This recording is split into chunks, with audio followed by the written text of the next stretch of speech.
And here we are, ladies and gentlemen, with the vehicle mode for Vector Prime. I had, as you can obviously tell, I had it set up, and my camera decided, hey, by the way, you have too little memory space. Durr. So it was a good take, and then it died. Oh well. Anyways, as I was saying, here is Vector Prime in his spaceship, ancient spaceship mode. As you can obviously tell, you can obviously tell what this is, because this is going to be like his shoulder pads there, there's his head, you flip it around, there are his legs, they just fold down. Vehicle mode wise, Vector Prime doesn't really look like a very good robot mode. Like it's sort of, unfortunately, one of the bigger knocks against him is the fact that you can actually tell that he's a robot. Figures like, well, for example, like Jazz, like G1 Jazz. Obviously, he's a transformer, but if you look underneath, aside from the arms there, you can't really tell he's a robot. Versus, you look at Vector Prime and you instantly know, even if someone didn't know what a transformer was. I mean, you see the arms. Like, you can see this hands right there. But I'm not gonna knock it because of that, because regardless, it is still a nice figure. It's painted in a nice black and brown motif, which for the Universe line, I'm going to assume is meaning that maybe he's a younger Vector Prime to his original counterpart. And for some reason, his face, when it's painted, doesn't look like he has a beard, which I liked in Vector Prime in Cybertron, because it looked like he had a beard. He looked old. But, again, that's me. You can tell, also, if I zoom in, I'm not sure if you can see the detailing. I don't know, but if you can see, if I turn the light enough, you can see maybe the gears. This thing, all along the side here, all in these little grooves and everything here, there is detail work. Someone who made the mold for Vector Prime made the plastic look like gears to simulate that he's a keeper of time. That is really cool. I like that. I'm gonna keep this short. It's got a peg here. It's got a mini-con peg here, and that is for safeguard, which just tabs in here. But all in all, I'm gonna give Vector Prime's vehicle mode about a 20 out of 25.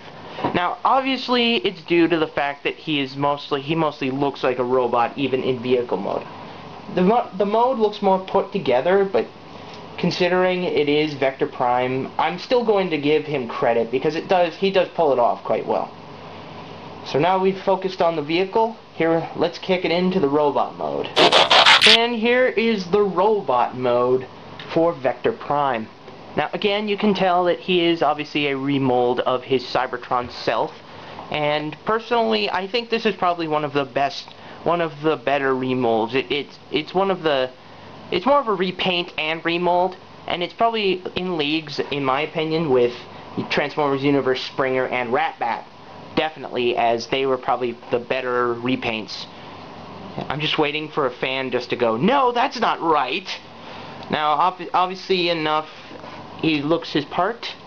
It's stowed in the backpack here is Vector Prime's sword, which we'll set over to the side later. He's got two nice little mini-con pegs, which I will explain as well later. But let's first cover articulation. Vector Prime's head can rotate 360 degrees. His arm can rotate approximately 360 degrees. It depends on how weak these things are, because they're made of flexible rubber. So your arm can bend, well, okay. It depends which way you go. It could get caught up. His arm can also, when it's completely straight out due to transformation, can fold all the way up. Got to transform that part. And he can bend at the elbow in 190 degrees. He has no waist articulation. His thighs can go all the way out all the way back, but can't due to the backpack here, and can bend all the way forward. He can bend, and he can bend at the knee, and it rotates at the knee. It's for a Voyager class, that's kind of pathetic in my opinion, because, well, again, it's not that bad, so I'm going to score his articulation at about 19 out of 25. Vector Prime, again, I feel kind of bad saying this because I loved his character in Cybertron, and this guy was on my wants list for a while. Like, when I found him, I instantly grabbed him because I wanted him so much, but it's bad it's not very impressive in terms of articulation-wise. I mean, again, granted, you could say this is Classics Prime is also Voyager, and he's got about the same articulation, but I don't know. It feels like Vector Prime needs more articulation for his size. Ironically, he's shorter than Cybertron Prime, even though this guy was obviously larger than him. Gimmick-wise, I scored Vector Prime at a 15. Universe one specifically. Now, here's my rationale. Vector Prime has a sword. Sword's cool. The sword tabs into either hand, and it's made of a flexible rubber plastic. Takes a bit to get in there, but once it's in there, you've got a Vector Prime sword, which looks incredibly badass. You've also got the Minicon peg, which if you take Safeguard here will tab into his arm, and I might do a review on Safeguard later.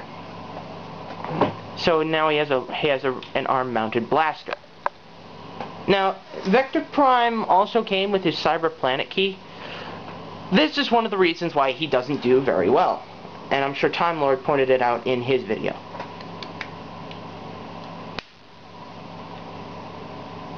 Nothing happens. It's sort of pathetic that the original Vector Prime had an electronic gimmick with his Cyber Planet key, which already is sort of kind of lame in itself if it just makes things light up. It's about the same as Energon Ironhide's gimmick, where every time he turns his head you hear a cannon fire, but again, that's me. But for the Universe reissue, they took out all the electronics. Bad move on their behalf. There's also, on the front here, there should be a missile, as you can see, but it didn't come with the pack, so all the electronics out of Vector Prime are gone. So that definitely weakens him in the sense that if he had electronics before, he doesn't anymore, and the Cyber Planet key is just... I don't even know why they included it. Like, I'm probably just going to stick it back in the package, because I don't need it. So that's why he gets a 15. Fun factor-wise, he gets a 20 because of a few reasons. He's got Safeguard here, which is his own little robot. He's got Vector Prime has a sword, and you know how kids like playing with swords and knives and other short objects. And his articulation is, aside from the elbows, which can be a pain, Vector Prime can bend quite well.